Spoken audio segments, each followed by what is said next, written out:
Halo semua, kembali lagi di channel Naik Level. Pada video kali ini saya masih akan membahas saham yang di request periode 7 sampai 13 Januari 2024 ya.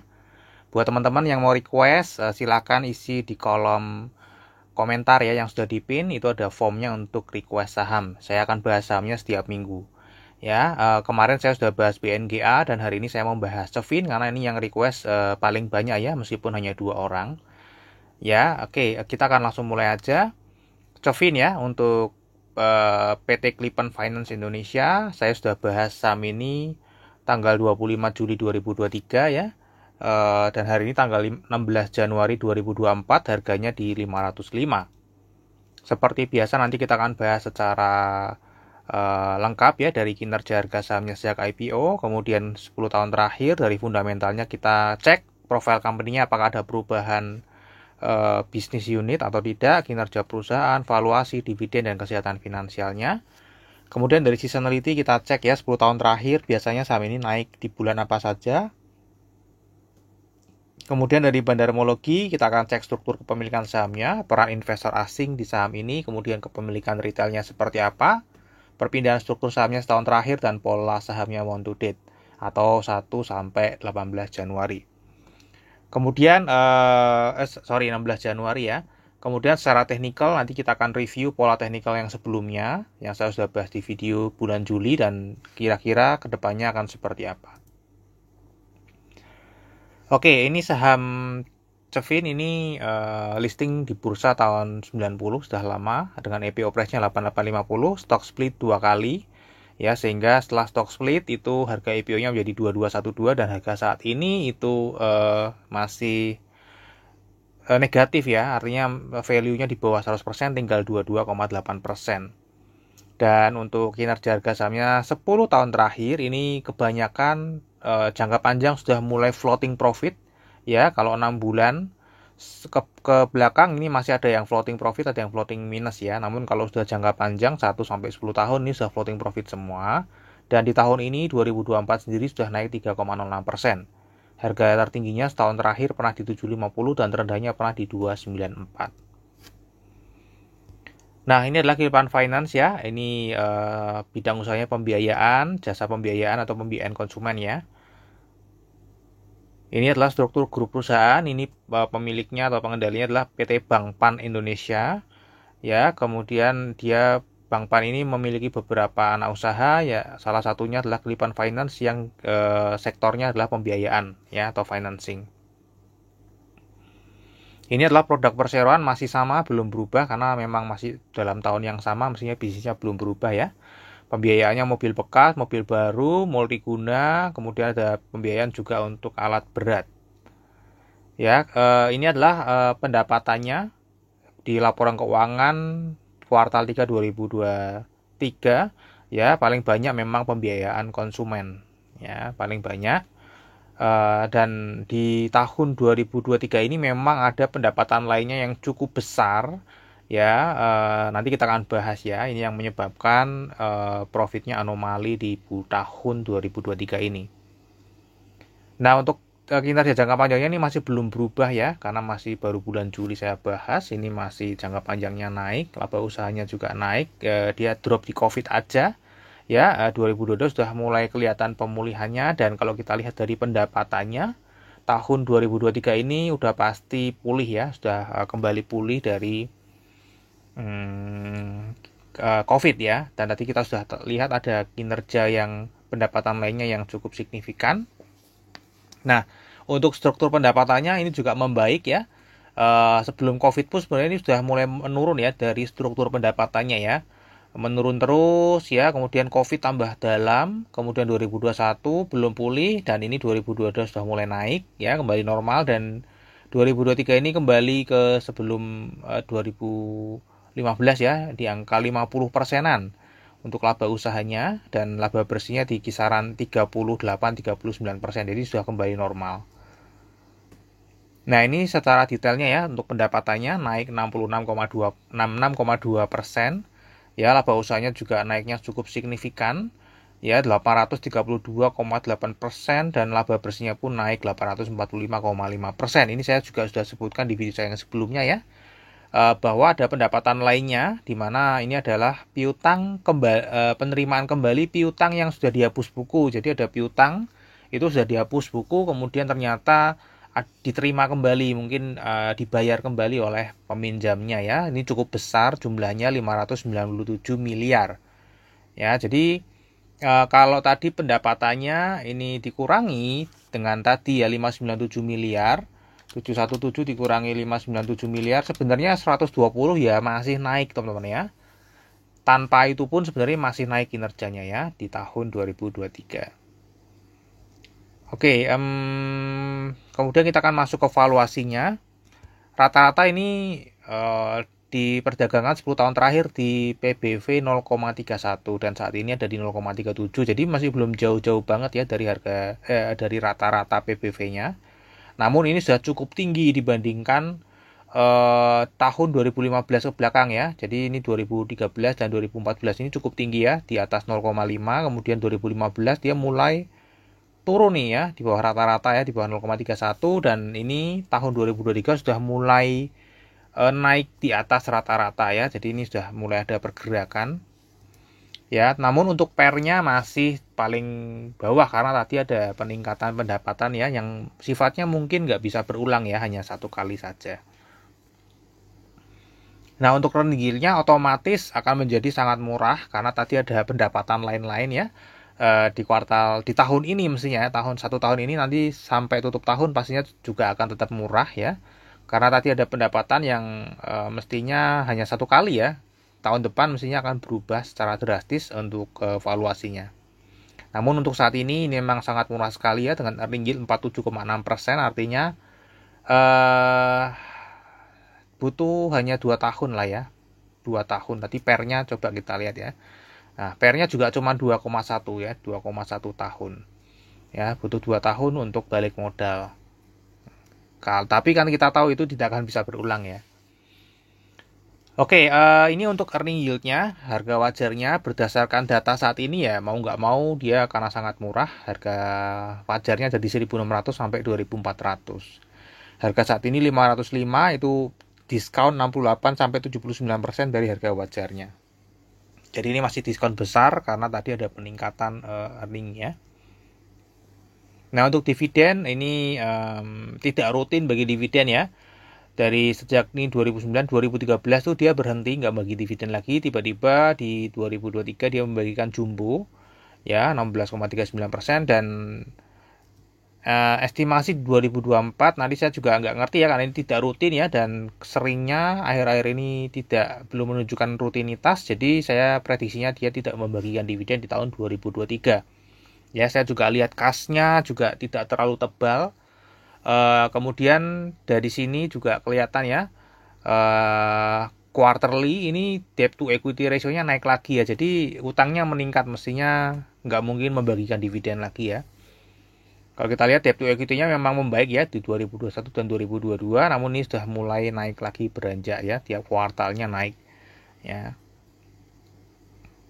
Oke, untuk seasonality kalau kita lihat dia hanya berpotensi naik di bulan Februari saja ya, di atas 70% teman-teman ya, yang lainnya nggak sampai 70%. Kemudian kita akan masuk ke bandarmologi, struktur sahamnya. Ini tadi sudah disebutkan ya, PT Bank Pan Indonesia menjadi pengendali di sini, ada BPH Luxembourg. Kemudian ada masyarakat yang scripless 40,24%, dan yang scrip juga ada 0,03% ya. Jumlah sahamnya totalnya 3,9 miliar. Nah, di sini saya mau notice ya, karena ini kan lekat dengan Pak Lo Keng Hong ya. Namun tadi di sini tidak terlihat ya, nama Pak Lo Keng Hong sudah tidak terlihat di Cefin ya.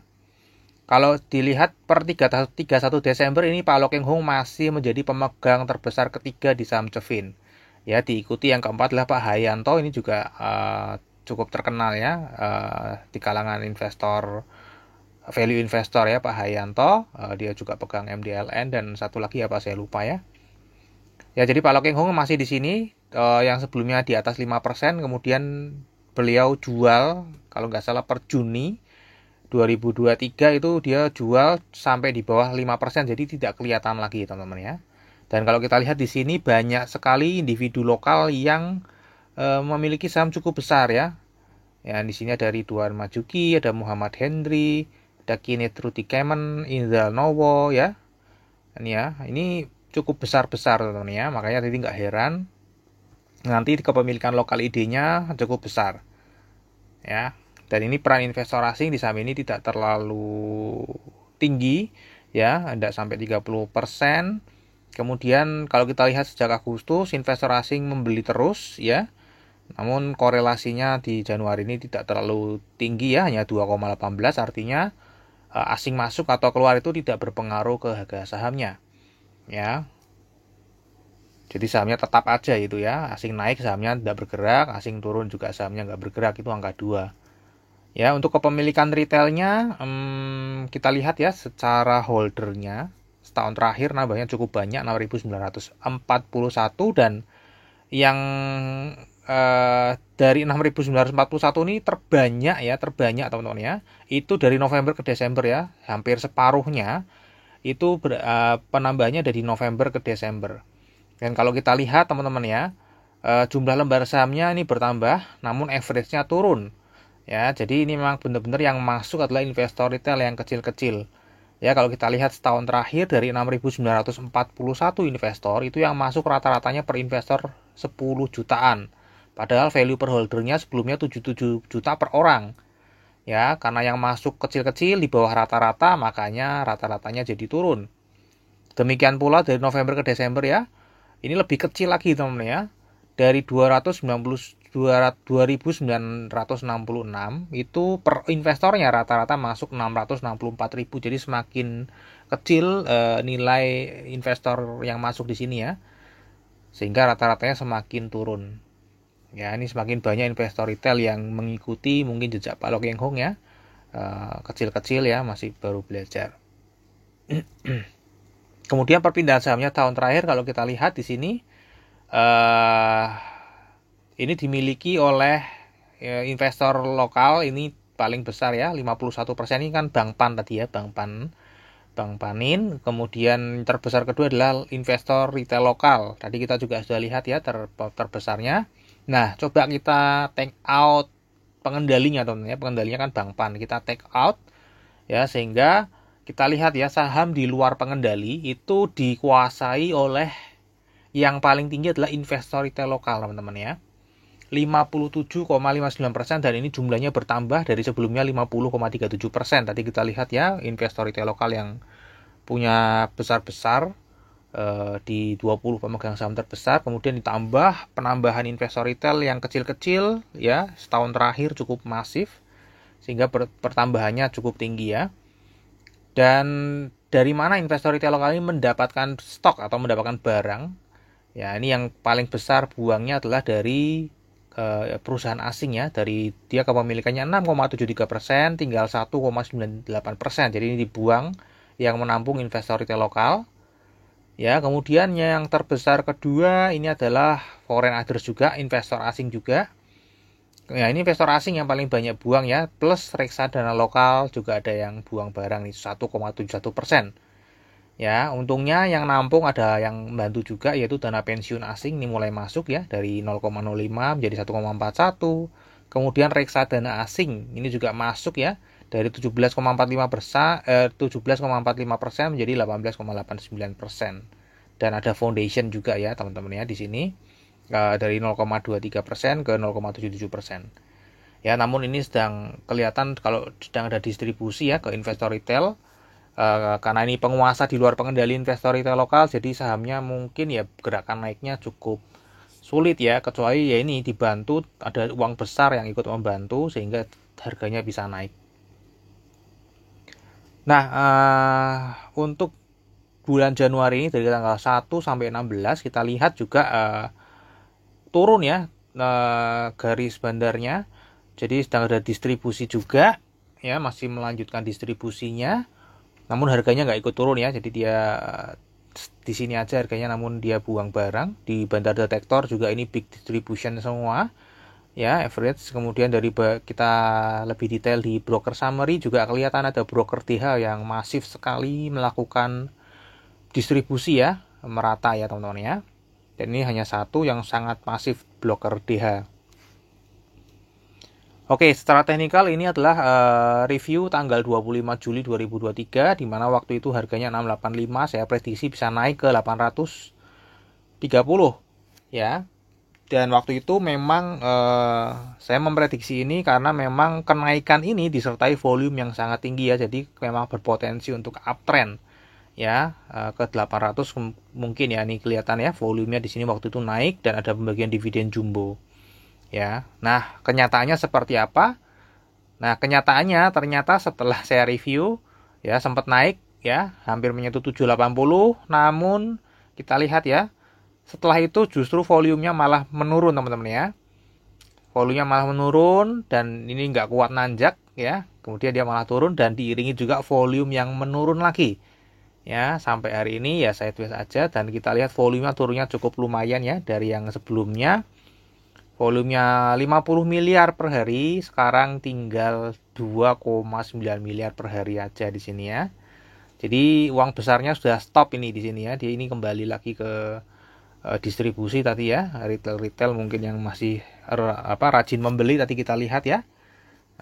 Dilayani oleh satu broker DH tadi di angka 500-an. Nah, kira-kira arah harga sahamnya akan kemana ya teman-teman ya? Hampir lupa. Nah, kalau kita lihat tadi sedang distribusi dan kita lihat ya, Cevin itu kemungkinan tutup tahun ini akan cemerlang performance-nya. Namun tadi kita tahu ya bahwa performance itu adalah hanya satu kali saja karena ada pendapatan tadi ya yang dari piutang yang dulunya sudah dihapus buku. Nah, nggak tahu kalau misalnya tahun depan ada lagi, nggak tahu ya. Karena itu setiap tahun kan ada, tahun lalu juga ada itu, tahun lalu ada cuma 69 miliar ya, tidak sebesar tahun 2023 ini. Ya, jadi kemungkinan dia akan turun teman-teman ya. Pasti akan merespon negatif nanti di tahun depan. Mungkin nanti akhir tahun ketika bulan April keluar reportnya akan naik lagi nih kemungkinan ya, bisa naik lagi, mungkin bisa naik kembali ke 580. Namun setelah rilis laporan kuartal 4 mestinya uang besar sudah pada tahu ya bahwa performance-nya kemungkinan besar akan turun di tahun depan 2024 ya, karena tadi ada pendapatan yang satu kali besar sekali ya. Jadi mungkin waktu itu harganya bisa turun ya, bisa turun lagi ke 400-an teman-teman ya, 410 mungkin ya. Nanti coba kita cek, kecuali dia membagikan dividen. Di sini kan saya konteksnya bahwa Cevin ini tidak membagikan dividen ya, karena tadi saya cek cashnya nggak terlalu besar, kemudian hutangnya meningkat ya, mestinya secara logika sih tidak membagikan dividen, lebih baik uangnya itu yang diterima tadi itu untuk modal kerja gitu ya logikanya, karena selama ini dia juga jarang membagikan dividen. Oke, mungkin prediksinya ini ya, kalau misalnya tidak membagikan dividen dia bisa turun lagi, namun kalau membagikan dividen apalagi dividennya jumbo, jadi pendapatan lain-lain itu dibagikan sebagai dividen ya, ceritanya mungkin bisa lain ya, bisa naik lagi, volumenya bisa naik lagi dan naik ke sini lagi. Oke, terakhir di sahamnya teman-teman ya, tadi untuk kinerja jangka panjangnya sedang naik ya, sudah mulai pulih dari COVID, meskipun tadi ada pendapatan yang dari itu ya, piutang yang sudah dihapus bukukan.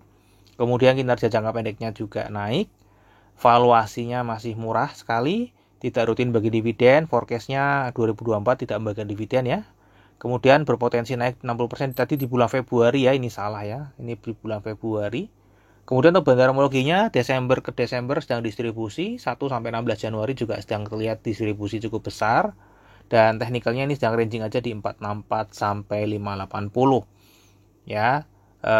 Jadi ini aja teman-teman ya, analisa. Tidak lupa terakhir disclaimer ya, jadi analisa yang saya bagikan di YouTube ini adalah analisa saya pribadi yang tentu saja juga bisa salah ya. Jadi ini bukan ajakan jual atau beli saham Cevin ya. Jadikan video saya ini hanya sebagai second opinion. Jika teman-teman ragu, sudah menganalisa masih ragu ya, siapa tahu video saya ini bisa menjadi second opinion untuk membuat sebuah keputusan investasi. Oke, mungkin sampai di sini dulu analisa video Cevin ya. Semoga bisa bermanfaat. Kita akan ketemu lagi di video yang berikutnya.